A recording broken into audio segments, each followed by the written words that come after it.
Hello, Assalamualaikum.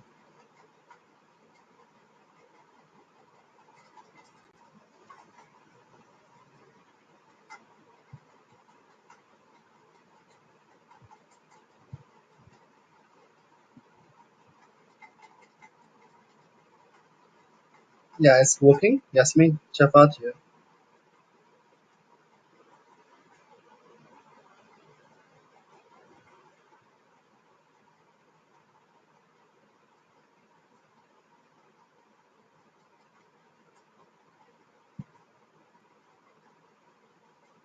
I think it's live.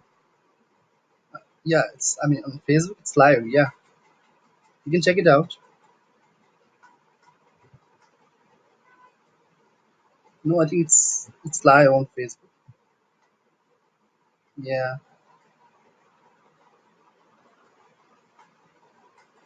just check it out, Yasmin.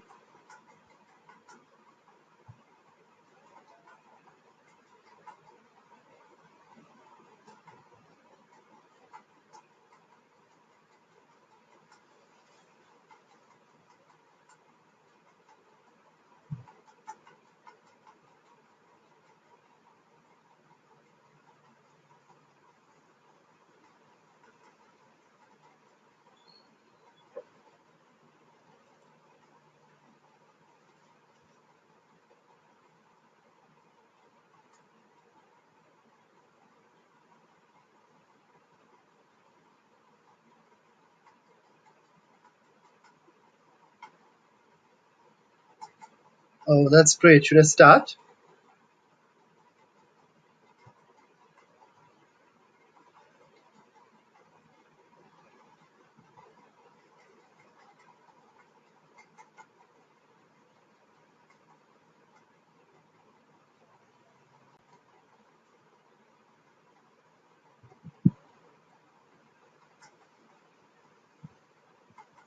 Okay.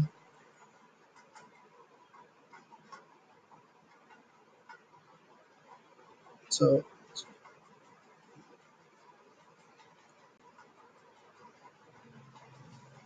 yeah, but can you see me?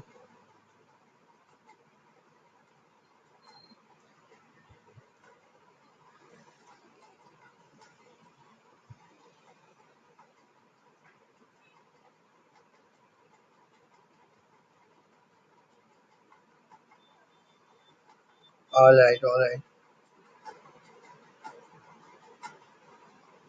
Okay, okay. Inshallah, inshallah, inshallah. Okay, okay. Let me begin.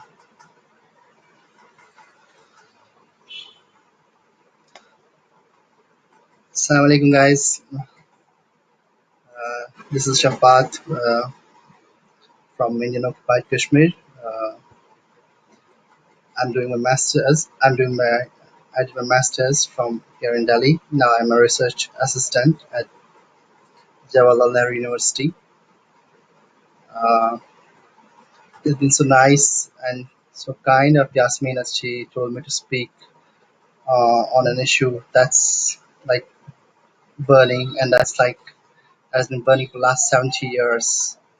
Uh, what's very unfortunate as the situation has developed that's getting out of hand and it has completely spiraled. It has completely, you know, uh, uh, uh, Indian state's grip has been pretty sharp now with the latest moves it has done. I mean, it was already there, but it's very sharp now. So basically, speaking with you a brief history of the Kashmir. I mean, I'll talk about how this whole thing started. I'll talk about the how the whole Kashmir discourse set in. I'll be talking about the geopolitical significance of the issue. I'll be talking about the latest development. I'll be talking about the uh, the human rights fallout which is going on and all these things. So yeah, actually if talk about the geography of Kashmir, it's surrounded by it's in the Indian subcontinent, surrounded by Central Asia, South Asian, East Asian states. It's primarily bordered by four countries: Pakistan, India, China, and Afghanistan. These are the bordering states of modern Kashmir. The history of the Kashmir traces back to but like uh, history of the inhabition, the people who settled in Kashmir started in the first century BC, whereby uh, the Kashmir was an important place for the uh, Hinduism, because it was a center for Hinduism in the first century. It was the center of Hinduism in the first century uh, AC, AD, and then what happens next is that during the Ashoka's tenure, uh, the Kashmir became a Buddhist state. The fourth Buddhist council was held in Kashmir for quite a while, for quite some long time. Uh, so, I mean, the whole discourse sets in the 13th and 14th century. Uh, Islamization of the Kashmir happens. Kashmir was, of course, important for Hinduism in many ways, because it was Hindus lived in Kashmir for quite a long time and still there, and so were the Buddhists. Uh, the discourse vis-a-vis the religion of Islam that sets in was the Central Asian Sufis who came to Kashmir, and they propagated Islam in a quite pretty peaceful manner, as has been the case in subcontinent, as has been the case because if you see. Uh, in India, the Islam was spread through the Malabar coast in 9th and 10th century. I mean, first of the Sahaba, first of the Prophet's companions came to the Malabar coast. So, talking about the Islamization of Kashmir, it was said by Sufis, and then it was not an exercise as has been mostly put forward by various academicians, that it was like an very much enforced exercise. People at will accepted Islam in Kashmir. That wasn't the case. I mean, what is very interesting about the Islamization of Kashmir in 13th and 14th century was that the Central Asian science, like one of the particular which is famous is Sheikh Nuruddin Nurani, which is called Nandarishi, who adopted Sufi practices and at the same time some Hindu practices, because it was very tough to get people outrightly from the Hindu practices and to make them completely Islamic in rituals and in culture and other places, other things. Um, what is very interesting is that you see today, especially the far right Hindutva majority narrative, say that look, we have the claim of Kashmir that dates back to the centuries. It was actually Islam that came. It was an alien entity in the 13th, 14th century. Whereas this was not pretty peaceful. It was benevolent exercise. It was pretty peaceful. It was people at will accepted Islam in Kashmir, uh, while as the people who accepted Islam suffered severe persecution at the hands of the Brahmins, one of the elite classes of the in the Hindu tradition. Uh, Subsequently, what happened in Kashmir is that the ruler of the first Kashmir, Rintin Shah, he accepted Islam and became Muslim. Then, I mean, he was in 1339. Shah Mir became the first. He was from the Shah Mir dynasty. Then later, subsequently, Mughal rule came to the Kashmir. It was from 1586 to until 1755. Then it was Afghan rule, which was from 1747 to until 1819. That lasted until 1819. And then what happened is that the colonization of the subcontinent starts. The East India Company to came to India, and then it became a British territory and all that. So what happened in the case of Kashmir is that in there was a Britain, and there was a war between the Sikhs, especially the Ranjit Singh, who was looking and who was supervising the Punjab territory that time. And in that war, what was very interesting is that uh, in 1846, six defeat in the first Anglo-Sikh War. There was a defeat of six, and then there was a Treaty of Amritsar that sets the sale deed of Kashmir, in which Treaty of Amritsar, whereby Kashmir was sold to Maharaja of that time, which is Maharaja Gulab Singh. And interestingly, he purchased Kashmir for $10,000. I mean, it was a sale deed that happened.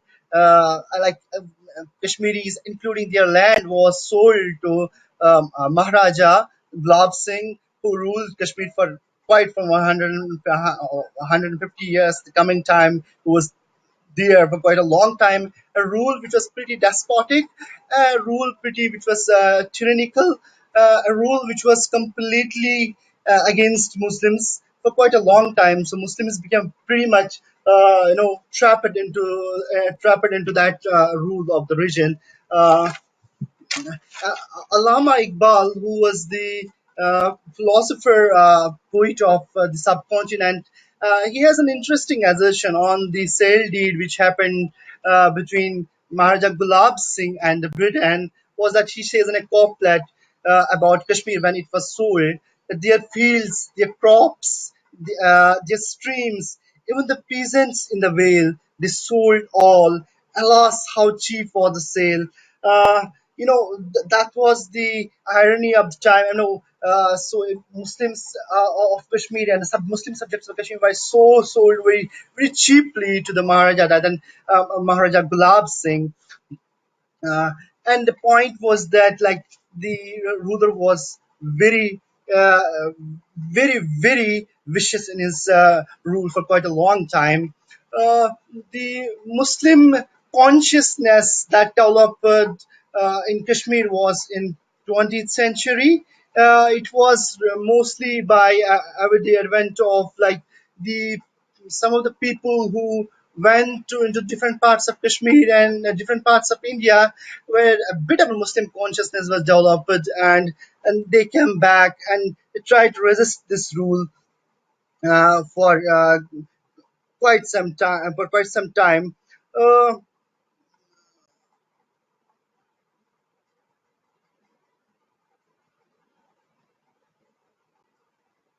so yeah, one of the prominent people who fought against Dogra rule was the Reading Room Circle Party, including Sheikh Mohammed Abdullah, who was the who was called so-called tallest leader in Kashmir. So he fought and organized people against this tyrannical rule of Dogra rule, which was there in place. Sheikh Mohammed Abdullah organized people in 1931. There was a massive uprising in central mosque of Srinagar, whereby people came and openly resisted and openly spoke against the Maharaja. And openly spoke against that. And interestingly, the the conscious there was this Abdul Qadir who came all the way from Punjab, and in order to awaken the people of Kashmir, he had some interesting things to speak, and he said, I quote him, the in the mosque in the central mosque of Kashmir, he says, the honor, respect, and reverence of the Holy Quran are dearer to Muslims than the earthly kingdoms. They can never tolerate interference in their religion or defilement of the holy book. The government of the Maharaja does not care for the subjects. It has no touch with the people or any sympathy with the downtrodden. O Muslims, arise! Time has come when you should reply bricks with stones. I warn you that your representatives and memorials won't rescue you, nor will these papers remove injustice and misery. You must stand on your own legs, fight against this autocratic force, even if you have fight with sticks and stones. This was Abdul Qadir who came all the way against this. Some of the things I want to tell you about how tyrannical was Dogra rule was that Muslims, who constituted about 80% of the total population of the state, had only a nominal share in the government shares. Uh, and as per an inquiry committee report, the share of the Muslims in state services in 1931 was not more than 15%. I mean, look at the interesting disparity. 80% of the Muslim population, but the state services in 1931 was Muslims in state services and elite state services and some other service. It was not more than 15%. There were deliberate attempts were made to keep Muslims out from the influential positions. Dogras promulgated, the rulers promulgated a law according to which any Muslim who would embrace Hinduism, he was allowed to inherit property and uh, enjoy guardianship on his children. Whereas any Hindu if he becomes a Muslim, he was deprived all such requests. Muslims were subjected to paying masking taxes. Uh, so this oppression was so, you can call it this was one of the first in real sense a Hindu theocratic state that was in place in the form of Maharaja Hari Singh that was forcing religious laws, and with the cow slaughter it was banned. Not only that, somebody found slaughtering some animal. His eyes were gouged out. He was put in the acid. He was put in a very cold place. And I mean, this was the order of the day against the Muslim subjects by the Hindu ruler who was at the time there. Mm, what is very interesting, I would like to quote Secretary of the State, Lord Crane book writes to the Secretary of the State of that time, Lord Lytton, that we ought to have influence to prevent the annihilation of a race whose only crime is different religion. For that matter, for that our powers of the authority. Uh, what he tries to argue is that the Muslims in Kashmir are only suffering because of their religion. They have a different religion, and they're suffering only and only because of the different religion. What is very interesting in that case is that in the subcontinent, there was this Muslim conference who was in the Rescue India, who was working for the Muslim cause in many ways. So, this Muslim conference, in lieu of the International Congress, which was fighting in a nationalist movement against the liberation from the Britain, the birth and idea of the partition theory comes in, the idea of Pakistan comes in. It was actually, if we trace the idea back, it was traced back to, first some historians say it was traced back to Sir Sayyid Ahmad Khan, who was founder of the Aligarh School. And then subsequently, Pakistan, an idea of separate Muslim statehood, was the brainchild of Allama Iqbal, who met Jinnah in London and said, like, you ought to do something for the Muslims because Muslims cannot, and they cannot live, they cannot, because it's a different culture, it's a different settings and all, so they cannot live with Hindus. This was the idea which was floated by Allama Iqbal, subsequently picked by Jinnah, who argued that Muslims and who argued that the I would like to quote, Islam and Hinduism are not, this is the Jinnah which is saying, Islam and Hinduism were not religion in the strict sense of the word, but are in fact different and distant social orders. And it's a dream that the Hindus and Muslims can ever evolve a common nationality. And this misconception of one India nation has gone far beyond limits. So this sets that Jinnah, who argued for two nation theory, who argued for the